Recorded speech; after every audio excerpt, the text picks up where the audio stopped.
Salut à tous. Donc, ouais, alors, bon, ben, le mouvement du 10, un fiasco, voilà. Ouais, ouais, bon, on s'en doutait, voilà, hein, quand vous voyez sur les affiches ce logo, on sait comment ça se termine, voilà. Moi, j'espérais rien, je m'en foutais à la limite. Bon, c'est pas grave. Moi, je me suis dit, il y avait peut-être une possibilité qu'effectivement, ils ferment tout le pays, puis que les cours baissent. Échec. Voilà, échec. Bon, tant pis, c'est pas grave, il y aura d'autres opportunités. Voilà. Je crois que c'est à partir du 18 septembre, ou je sais pas quand exactement vous regarderez, il y aura des mouvements de grève. Il y aura des mouvements de grève dans différentes entreprises. Ça, c'est pas un problème, c'est pour ça.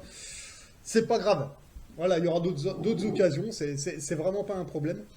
Là, de toute façon, vu la situation géopolitique et ce qui se passe un petit peu partout dans le monde, de toute façon, il y a forcément des entreprises où ça va se mettre en grève, d'accord? Donc, c'est pour ça, moi, j'ai envie de vous dire, patience. Voilà. Les investissements dans les entreprises, à mon niveau, cette année, ça va se faire, moi, je pense, vers, allez, novembre-décembre, pas avant. Voilà. Parce que là, il y a les syndicats qui commencent à grogner dans différents endroits. Alors, pourquoi acheter des parts d'entreprise là maintenant, sachant qu'il y a un très fort risque qu'il y ait des grèves cette année? Alors, on va attendre les grèves, voilà.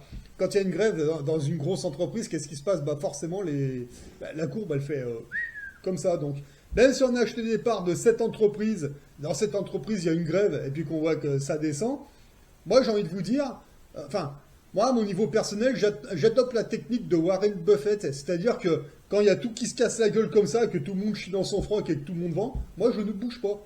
Je garde mes positions. On laisse bien descendre, on laisse bien descendre, et une fois que c'est tout en bas, comme ça, et c'est là que je vide le PEA sur l'entreprise en question. Voilà. Et après, ça va remonter progressivement, comme ça, on ne touche à rien. Et après, c'est quand ça fait paf, faut pas revendre. Tu revends rien du tout. Tu gardes tout, tu t'envoies une bastos et tu laisses descendre. Et tu laisses monter, pardon, comme ça. Et à chaque fois que ça descend, t'envoies une bastos et tu bouges pas. Voilà. C'est ce que Warren Buffett a fait pendant des années. Warren Buffett, c'est une des personnes les plus riches au monde. Voilà, il a fait sa fortune comme ça. À mon niveau personnel, j'ai fait un test avec Total Energy, avant et après un crash. Et effectivement, ça a marché. Bon, bah maintenant, je continue avec Total Energy. Encore une fois, moi, j'ai d'autres entreprises en visu. Mais le PEA est prêt. Mais par contre, moi, ce que j'attends, je vous dis, hein, c'est des grèves ou des crashs ou enfin des crashs à Wall Street, des grèves, etc. Voilà. Moi, j'attends que ça. Autrement, moi, je ne bouge pas. Voilà. Donc là, on est qu'au mois de septembre, on a le temps, tranquille. Mais de toute façon, plus ils vont faire le bordel, et plus on va être gagnant. Moi, je vous dis, hein, moi, mon visu du truc, c'est ça. Voilà. Quand ça se casse la gueule, eh ben, tu achètes, tu revends surtout pas. Puis quand ça monte, eh ben, tu restes tranquille. Voilà. Ben, après, c'est pareil. Hein. Moi, il y en a plein qui me disent, ah, mais quand tu es actionnaire, c'est chiant, faut surveiller la bourse en permanence. Non. Moi, je jette un œil comme ça une fois de temps en temps. Et moi, ce que je cherche, c'est pas quand ça monte. Quand ça monte, moi, je m'en fous. Moi, ce que j'attends, c'est que ça descende. Voilà. Pas pour revendre. Non, non, non. Pour renforcer mes positions, parce que moi, j'ai pas l'intention de vendre. Ce que j'achète, moi, c'est les dividendes. Voilà, j'en ai rien à foutre de la courbe. Honnêtement, j'en ai rien à péter. Hein. C'est clair et net. C'est un peu comme, tu vois, comme quand tu vas faire tes courses dans la vie de tous les jours, tu vois, et puis demain, ils t'annoncent les soldes. Ah bah tu dis quoi toi? Tu dis ah bah tiens on va y aller, on payera moins cher, voilà. Et bah là c'est exactement pareil, sauf que c'est avec des parts d'entreprise. Moi quand j'entends un crash à Wall Street, ou alors la bourse se casse la gueule, moi qu'est-ce que j'entends dans mon oreille? Ah, c'est les soldes, on va acheter des parts d'entreprise pour moins cher. Et puis bah je fais ce que j'ai à faire, et puis voilà, et puis tranquille. Voilà, pourquoi revendre le reste? Quand t'achètes, je sais pas moi, t'achètes une télévision, un énorme écran plasma, je sais pas combien là. Quand tu l'as acheté, tu regardes pas ta courbe tous les jours, si ça prend de la valeur ou pas. On est bien d'accord. Et en général, ça fait que de baisser. Voilà, c'est. Bon, l'histoire de courbe, ouais, c'est pour dire garder tout ou alors acheter. Voilà. C'est exactement pareil. Je sais, ça peut vous paraître dingue hein, comme ça sur le moment, mais du moment où l'entreprise elle fait pas faillite ou elle dépose pas le bilan, ça peut descendre jusqu'à 10 euros, passer de 50 euros à 10 euros, c'est pas grave. Hein. Quand elle est à 10 euros, si tu sens que l'entreprise elle va reprendre et puis que ça va continuer, bah vas-y, hein, fais-toi pas chier, achète. Voilà, c'est tout. Quoi. Voilà. C'est avec le temps. C'est avec le temps qu'après on se fait un patrimoine et c'est pas du jour au lendemain, c'est des conneries. Alors oui, effectivement, on peut avoir un coup de chance, qui est un énorme coup de bourse, qui dure pas très longtemps. Il y en a qui vont racheter ça, qui vont en vendre 50% pendant ce moment-là. Puis quand ça va revenir à la normale, eh ben, ils vont compléter. Ouais, ça peut arriver, effectivement, mais c'est rare. Voilà. Mais bon, c'est pas plus compliqué que ça, honnêtement. Voilà. Bon, je vous donne ma technique, hein, enfin, c'est pas ma technique. Moi, je copie la technique de Warren Buffett et ce que je vois, c'est que ça fonctionne. Voilà, c'est tout ce que je vois. Donc là, actuellement, je suis que sur Total Energy pour l'instant. Mais je vous dis, là, les autres, c'est vers, encore une fois, ouais, novembre-décembre. Voilà. Parce qu'il y aura eu du mouvement, il va se passer des choses. Voilà. Là, juste une petite parenthèse, vous avez vu ce qui se passe avec l'or, là, en ce moment, là? Eh ben, l'or et l'argent, c'est ce qui remplace mon plan épargne logement. Voilà. Putain, là, j'ai vu les pièces en argent. Ouh, ouh, ouh, ouh, putain, sans déconner. Vous savez qu'en 2008, j'achetais des tubes, elles étaient entre 9 et 11 euros l'unité, ces pièces. Voilà. Putain, que j'allais à coût de 2000 euros tous les 3-4 mois, je m'en rappelle. Putain, c'était à Genève que j'achetais ça. Voilà. Par tube. Ah bah aujourd'hui, elles sont plus à 11 euros les pièces. Hein, non, putain, elles sont à 42 euros. Elles ont passé les 42. Putain, c'est un truc de malade. Vous vous rendez compte? Je sais pas. Enfin, la première pièce la première pièce d'or, hein, pas d'argent, mais la pièce d'or que j'avais achetée, elle était à 75 euros. Voilà. Vous avez vu le prix là? Ouf. Voilà, donc autant vous dire que mon PEL. Alors encore une fois, je fais une petite parenthèse aussi là-dessus.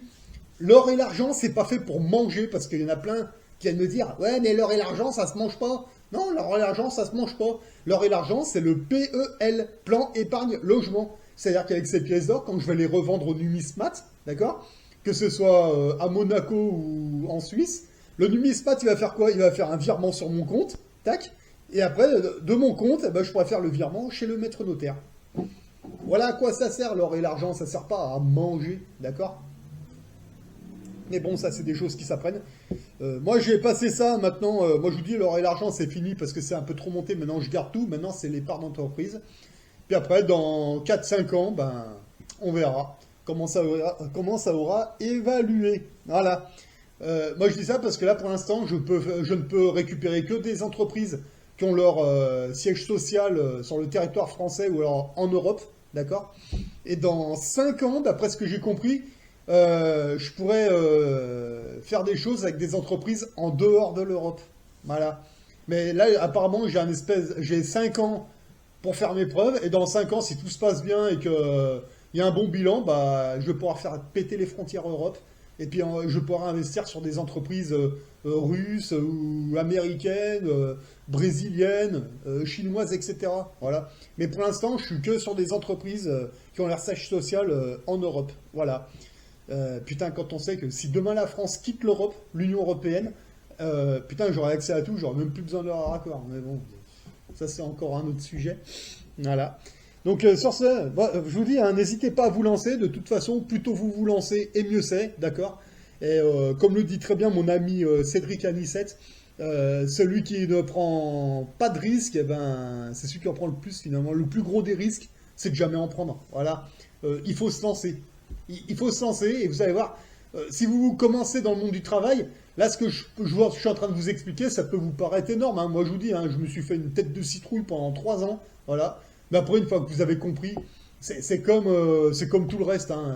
Comme quand tu trouves un nouveau boulot, par exemple, bah, au début, bah, t'as un chef ou un gars qui reste avec toi pour t'apprendre le métier, 2-3 semaines ou 2-3 mois, peu importe. Ouais, c'est normal, tu connais pas. Ouais, mais après, quand ça fait 5 ans, 6 ans que tu fais la même chose, bah voilà, tu y vas, puis bah, voilà, c'est un automatisme, voilà. Et ben ces choses-là, c'est exactement pareil, sauf que le truc, c'est que l'économie, personne ne te l'apprend en France, voilà. Ah, je vous assure, hein, quand vous lancez dans ces trucs-là, c'est vraiment, vous êtes tout seul. Ça, c'est clair et net, hein. À partir du moment où vous voulez quitter la classe moyenne, alors personnellement, moi, je sais que je suis passé à la classe moyenne supérieure, voilà. Et quand je discute avec des gens dans le club d'investisseurs, ils me le disent, hein, quand tu es à la classe moyenne supérieure, c'est juste une transition. La classe moyenne supérieure, tu restes pas bien longtemps. Ils m'ont dit, tu restes 2 ou 3 ans, peut-être 4 grand maximum. Voilà. Et après, normalement, tu devrais passer à la classe aisée ouais, en 3-4 ans, parce qu'en général, quand tu es là, tu as compris pas mal de choses. T'es capitaliste débutant, t'es actionnaire débutant. Ouais, c'est mon cas. Ouais, mais ça va pas durer longtemps parce qu'après là, ça va relativement vite et apparemment c'est juste un niveau transitoire vers la classe aisée. Mais il y en a pour ouais, 2, 3, peut-être 4 ans. Voilà. Et puis après, ça devrait bien se passer. Voilà, c'est un petit peu comme le. Après, bah, encore une fois, vous êtes tout seul hein, quand vous faites ça. Personne ne vous aidera. Vous allez vous prendre énormément de bâtons dans les roues, mais après, bon bah voilà, hein, il faut savoir ce qu'on veut. C'est un petit peu comme la grotte de Platon, si vous voyez ce que c'est. Et ben là, c'est exactement le même principe. Et après, il y a des niveaux à atteindre. Et après, c'est marrant, il faut prendre ça comme un jeu. Mais ça se passe super bien. Et là, cette année-là, il va y avoir des putains de grosses opportunités. Il va falloir être sur le coup. Parce que là, attention, là, ça va être l'année des investisseurs, à mon avis. Ça, c'est clair et net. Voilà. Là, l'année qui arrive, là, de septembre à mai, juin prochain, ça va être le moment, ça va être la période des investisseurs, l'année des investisseurs. Et tout ce qui va se passer dans le futur, ça va dépendre de ce qu'on va faire cette année-là, à mon avis. Voilà. Allez, sur ce, moi, je vous souhaite de bons investissements à tous. Soyez vigilants à ce qui se passe, documentez-vous, et je vous dis à la prochaine.